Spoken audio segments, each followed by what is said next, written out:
anyone my age, I guarantee you we've seen every episode of the original Star Trek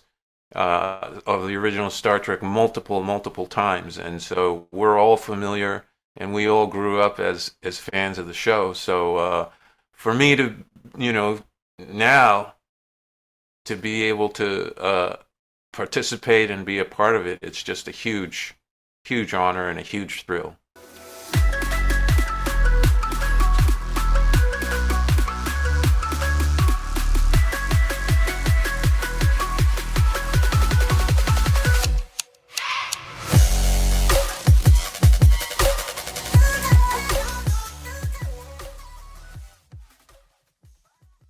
Hello, everyone. I hope you're all having a wonderful day today. My name is Talal, and you're listening to the Popcorn and Soda Podcast, the show where we discuss all things movies, pop culture, and so much more. I want to thank each and every one of you for making me a small part of your day. On today's show, we're joined by a very special guest. You've seen him in projects such as The X Files, Smallville, Altered Carbon, and soon to be seen in Season 4 of Star Trek Discovery on Paramount Plus. On the show today, very talented Hiro Kanagawa. How are you, Hiro? Excellent. How are you? I'm doing well, and thank you so much for being a All guest on the right. show today, Hiro. How have you been over these last My two pleasure. years? We're living in such a crazy world. What did the last 2 years look like for you? Well, when the pandemic started, film and television, fortunately, has been able to keep chugging along, really, except for, I think, maybe the first month and a half when things shut down and everyone was assessing how we might be able to get back safely. Aside from that, really, it's just been all systems go.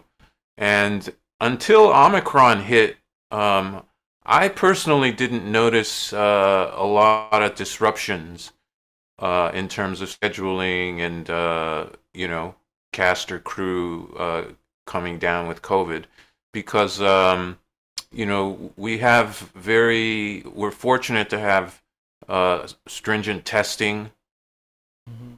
on set, and we have different zones of exposure, and people have to wear masks or face shields depending on what zone they're in. So we've been able to have all kinds of safety protocols in place, which kept the set of actually a very safe place to be. Like, I certainly felt very safe on set all through the first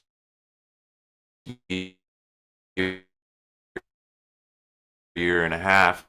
And then it's only been with like Omicron, just I'm over here starting in about November, December, and then especially in January, February, there's just been so many scheduling disruptions because so many people have contracted Yeah. it, unfortunately. And I myself was deemed close contact on a show, and then I had to, obviously stay away for on one show it was their protocol called for 5 days, and then another show it was 10 days. So I fortunately never contracted COVID, but yeah, I was deemed a close contact, and the schedules, even now are still kind of very much in flux because of that.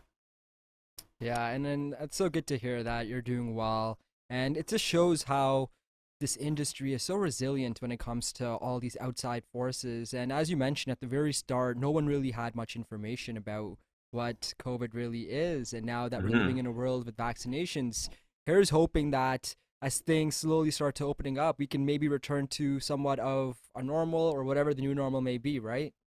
Right, exactly. Now I'm also involved in live theater, and that industry, of course, was very hard hit because the theaters had to be dark. They just couldn't, welcome audiences back.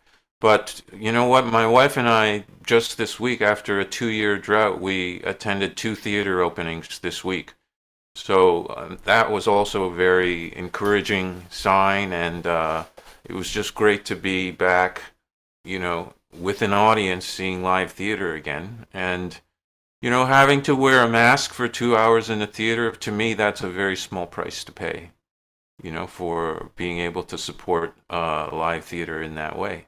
Definitely. Well, let's transition into one of your upcoming roles, and that's in Star Trek Discovery. This is one of the most watched science fiction shows on TV right now. What can you tell us about your role in this upcoming fourth season? So I play a character named Dr. Hirai, and two. I'm in the last four episodes of season four of Discovery, and the first two have already aired. So anyone watching will know that I kind of take over from Dr. Kovich, who's played by David Cronenberg, and in my first episode, Dr. Kovich announces that he's unable to participate in the upcoming mission. So I'm going to take on the role that he ordinarily would. And my character is essentially an expert in extraterrestrial languages, alien languages. So we're trying to make contact with a life form, the first life form, I believe, in the Star Trek canon, from beyond the galaxy, the 10C. So that's my role, and I'm actually my character is a little bit socially awkward. He doesn't have the best bedside manner, as is often said about doctors. He's a fairly acerbic personality, and that's obviously a source of friction with characters like President Rilak, who is very much one of the leaders of the matriarchal universe that is Star Trek Discovery. No, it's interesting how properties that are massive like Star Trek and Star Wars are finding this new life on television. And as for yourself, who has done both movies and TV shows, what is it about television that lets these stories flourish, maybe more so than a movie would?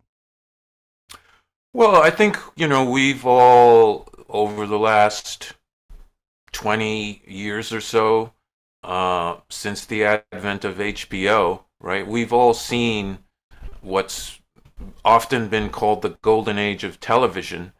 It allows for serialization of stories that continue over multiple episodes, and that really it's kind of for me it's kind of the difference between short stories and novellas and novels, right? Like you think of Charles Dickens' epic, expansive novels of the Victorian era.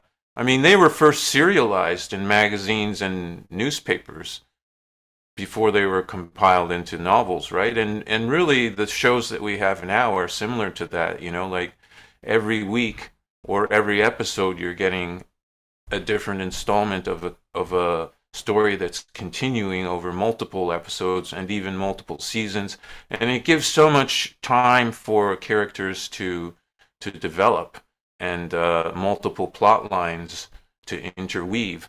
Whereas obviously with the feature film, you have 2 hours. So there's just so much more potential for getting into, I think, details and rounding out stories and characters in television now. And as the production values have gone up, Yeah. and I mean, when I work on a show like Discovery or Altered Carbon, there's really no difference in terms of production values with a feature film. So, in that sense, I think when I was a kid, television maybe was definitely considered kind of you know, the poorer, The redheaded lower stepchild quality. of Yeah. entertainment. Yeah. Yeah. Feature films just had so much more prestige value, but I think that is no longer true with just because there's the production values in streaming shows and television are just so much higher now.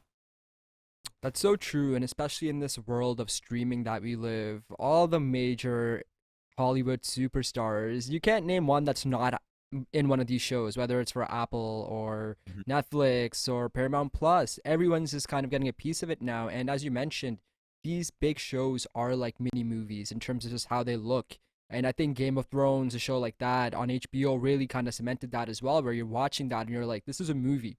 And a lot of other Hmm. shows, like the visual effects of a show like Star Trek Discovery, it's amazing how good they make this show look on a television budget. So, Hmm. hopping into this massive property, were you a fan of Star Trek before landing this role? Absolutely. People my age, we grew up in a three-channel universe. We'd come home from school and there'd be three channels, and you'd have Gilligan's Island, and Mm-hmm. then the Merv Griffin show or whatever, and then Star Trek. So anyone my age, I guarantee you, we've seen every episode of the original Star Trek multiple times, and so we're all familiar, and we all grew up as fans of the show. So for me to, you know, now to be able to participate and be a part of it, it's just a huge honor and a huge thrill. I love how you brought that up about the three channel people growing up in that era. And it's funny, my mother, when she was growing up in Pakistan, she only had two channels, and the only two shows that played were Star Trek and Little House on the Prairie. So I Oh, totally get get what out! you mean. Yeah, Even in Pakistan, hey, Star yeah, Trek. it Wow. played Star Trek. Yeah, those are the only two English shows that played at the time. And just like you mentioned, her and her family watched like every episode like 4 or 5 times because that's really all they showed. So it's fascinating how the show is so global and it just reaches so many people worldwide. Hmm. Yeah, Mm, yeah. yeah. No, it's and when you think back, the great thing about it is that even then it was, very ahead of the curve in terms of diversity and representing social issues, right? So I believe they had the first interracial kiss ever on American television was on Star Trek. And and obviously when you think of the cast too, the diversity of the cast. Hmm. So um, yeah, it's just great that it's continued all these decades, and we're continuing on with that legacy. Now I would have transitioned to another one of your shows, which was actually my first introduction to you. And this is a show that I remember watching 10, 15 years ago, and it's my absolute favorite TV show ever. It's Smallville. And I still remember you fondly as Principal Kwan. The Hmm. show recently celebrated its 20th year anniversary from when it first began, and that's another massive property that just continues to just grow. And then on a platform now, like on Netflix or on Amazon Prime, more people are more actually discovering it for the first time. What do you recall the most about your time on Smallville? I remember the the last episode when sadly my character meets his demise. Obviously, and that was season one. So I mean, I Yeah. obviously had no idea that it was going to go on for another 8 years or 10 years or however many years it went on. So, but even then, I kind of recall like I, I'm kind of bummed that I'm getting killed off here at the end of season one when this could be like because I had a feeling that already it was going to be a huge hit. And the thing that I remember most about how it started was the pilot was directed by a guy named David Nutter, who he did quite a few projects up in Vancouver, and he kind of gave me my first really big prominent role, which was a, a scientist, a volcano researcher in an X Files episode called Firewalker, which was I believe season two of X Files, and ever since then, over the years, whenever he would come to Vancouver to shoot, he would find something for me to do in the show. So he directed me subsequently in, I believe, there was an episode of Millennium, then the pilot of Dark Angel with Jessica Alba. He got me a role, and so on and so forth. So, over the years, he kept getting me these roles. And then when Smallville came around, he actually tried to get me a different role in the pilot, a much larger role, and then the network wouldn't approve me. So that's how I wound up getting But then he said, "Hey, I want you to be.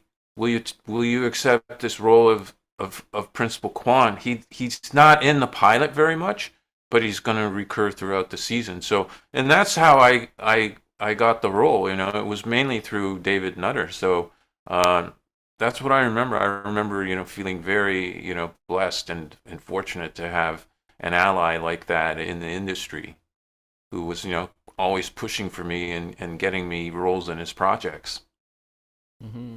Yeah, and it's interesting because Smallville was another show at the time that was really pushing the diversity and inclusion of a lot of different characters. Now you have a character who's predominantly Caucasian in Pete Ross. He was played by a black actor in Smallville, Principal Kwan, like yourself. Again, I'm a little bummed out too, and because they were in the high school setting for at least 4 seasons, and I like the character of Principal Kwan. I thought it brought something different. You don't see an Asian actor in a prominent role in the series in terms of the high school portion of it. So I was bummed Mhm. out in terms of Well, the in those character they days, that used in was true. the. I think it's definitely changing a lot now, Oh, of right? So, course. yeah. Yeah. Well, let's talk about that a little because you've been in this industry for well over 30 years and you've seen the highs and the lows of diversity and inclusion in this medium. There's been so many different conversations over the year about, all right, this is it. This is the moment where the floodgates open. And it has changed. It definitely has. You are seeing a lot more inclusion and a lot more people of all different backgrounds in this industry. Now, from where you started to where we are today, how much of an increase have you seen in diversity and inclusion, and how much more work do we still have left to do? I think there's been a tremendous change, especially in the last 4 or 5 years. I think when Kim's Convenience and Crazy Rich Asians both kind of came out in the same year, and when they were both huge unqualified hits, I think that sent the message to the people who make with the money who make the decisions, who have the power to greenlight shows and so on. Um, I think it sent the message to them that they always had this argument like, well, no one's gonna watch a show if the leads are all Asian, right? But that the success of those two shows in particular, and Fresh Off the Boat before that, Yeah. I put the lie to that myth, that notion that Asians were incapable of leading a show or a movie or whatever. So certainly the floodgates have, I think, to a large extent opened since then, and especially for younger generations, for younger Asian actors, I think the landscape is actually looking very optimistic. Now, that's not to say that it's a completely even playing ground, and there are all kinds of issues remaining still uh, that have to do with Asian authenticity, cultural appropriation, and and then there's the huge elephant in the room, shall we say, which is that our society is inherently organized um, under a system of racial hierarchy, and there's no getting around that. And so even if now I'm of Japanese ancestry, and East Asians such as me, Korean, Japanese, uh, the industrial east of China, Hong Kong, Taiwan. We are, very in this scheme of racial hierarchy. We're actually fairly close to the apex of whiteness.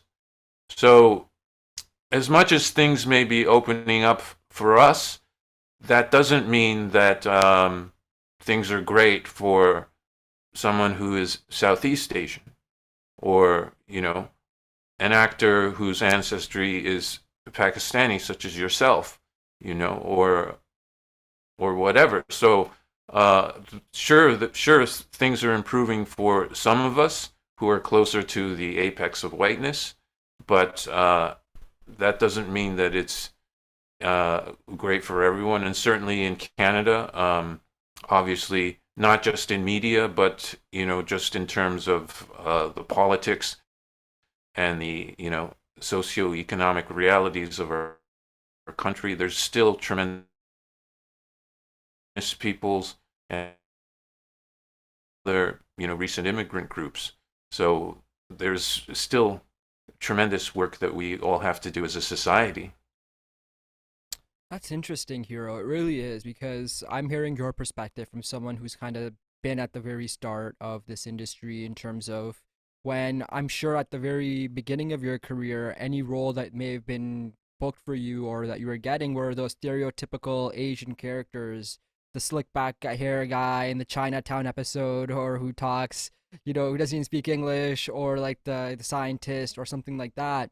It's interesting because I've had a general same conversation with Francois Chow, who actually was in Lost, and he had a similar trajectory with his career in terms of when he first started off. He spoke about how it was very linear; it was just the same character over and over again, and you did see slowly how things are changing, but I don't know if they're changing fast enough. But I guess the fact that they're starting to change is a plus that we just have to take. And as you mentioned, it's not just one group of people that are being affected. I think there is someone like myself who's of South Asian descent from Pakistan.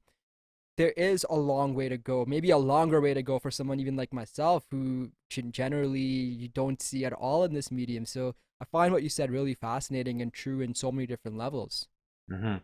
Yeah, part of the issue too in media is that there are cultural inscriptions of what people of color are allowed to be seen doing.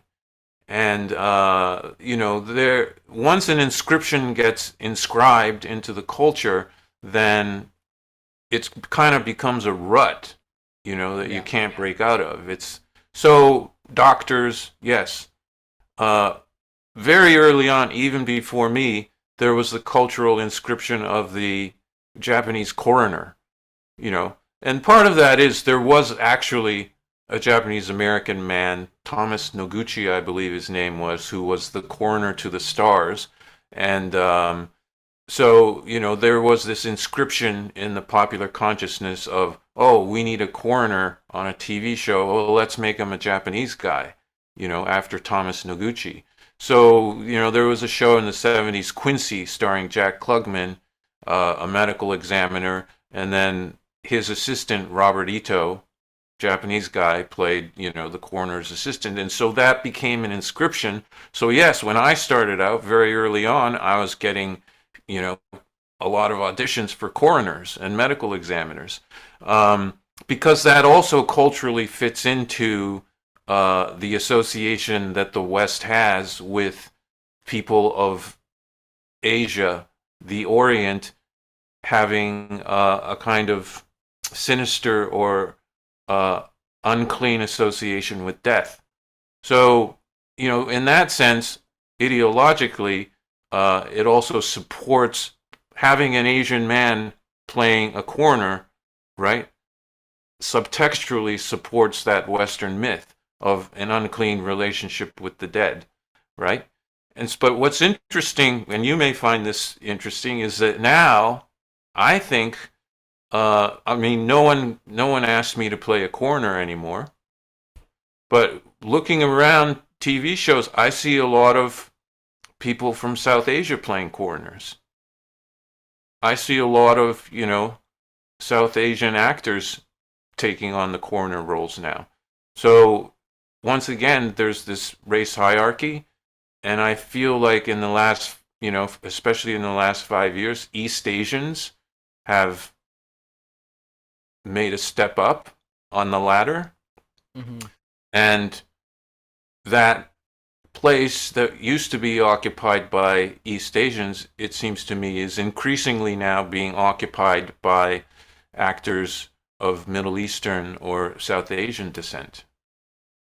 Does that Yeah, make sense to you? it does. It does. And that's interesting. Just kind of shows about the trajectory of how this medium is moving. So although moving, it is moving slow, but at least it's moving. And I think having these healthy conversations with other creatives that know what it's truly like as someone in your shoes, especially who's consistently booking roles, who's getting auditions. You kind of see the insights of what a lot of these different production houses are and writers are coming up with. And I think it's one thing that I love about, especially someone like Kevin Feige, who is who runs Marvel Studios pretty much, is that they have a they're really pushing the inclusion and diversity forward. And Marvel movies, let's be honest, they're the biggest movies in the world.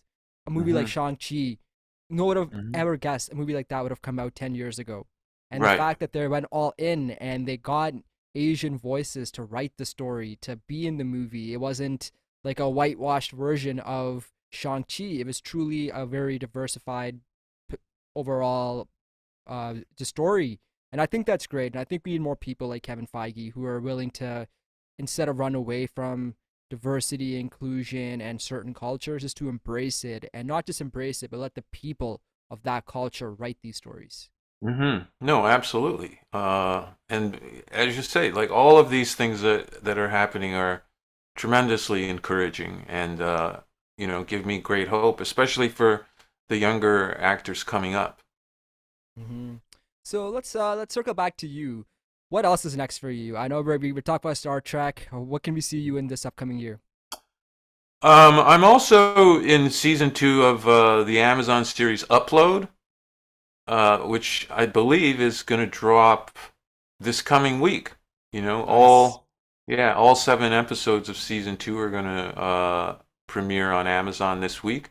I have a pretty cool role in Orphan First Kill, which is a feature film. It's the prequel to a film called Orphan, a horror film that Yeah. did very well.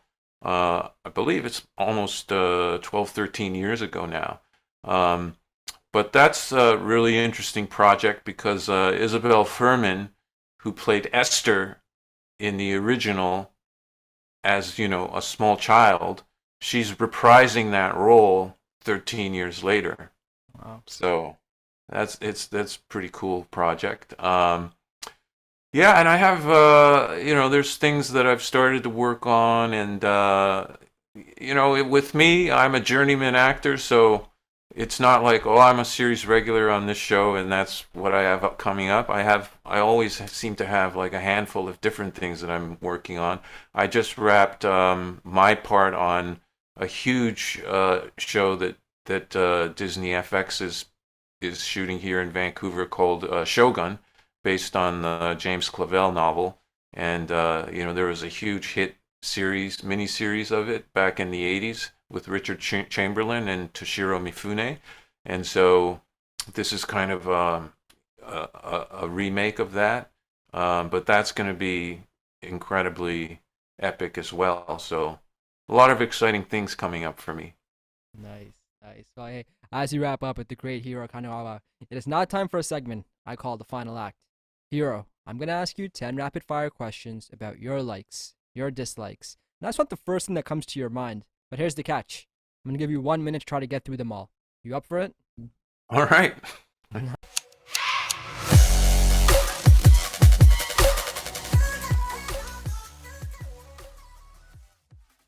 Movies or TV shows?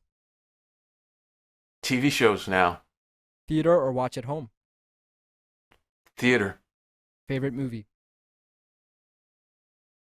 I'm going to say Y tu maman tambien. Favorite TV show? The Wire. One sequel better than the original? Godfather Part 2. Summer or fall? Summer or fall? Summer. Mm-hmm. Does pineapple belong on pizza? No, absolutely not. Favorite role of yours? Uh, Captain Tanaka in Altered Carbon, I would say was a big highlight. Biggest starstruck moment for you personally in Hollywood? Biggest starstruck moment? Mm-hmm. Uh, I met Gary Oldman a couple years ago, and that was a huge thrill for sure. Nice. And lastly, describe your journey in the creative arts in one word. Perseverance. Nice. Hiro, you killed it at that, and thank you so much for being a guest on the show today, and thank you for your contributions to the creative arts. A show like Smallville was such a massive part of my life growing up, and I fondly recall your role in that show. It's truly creatives like yourself that have continued to grow diversity and inclusion for the next generation in this medium. I truly wish you all the best, and I appreciate you being on the show today. Well, thanks so much for having me. I appreciate the opportunity to, reach your audience and the opportunity to speak about these issues in a thoughtful and non-superficial manner. So, thanks so much for having me. Thank you.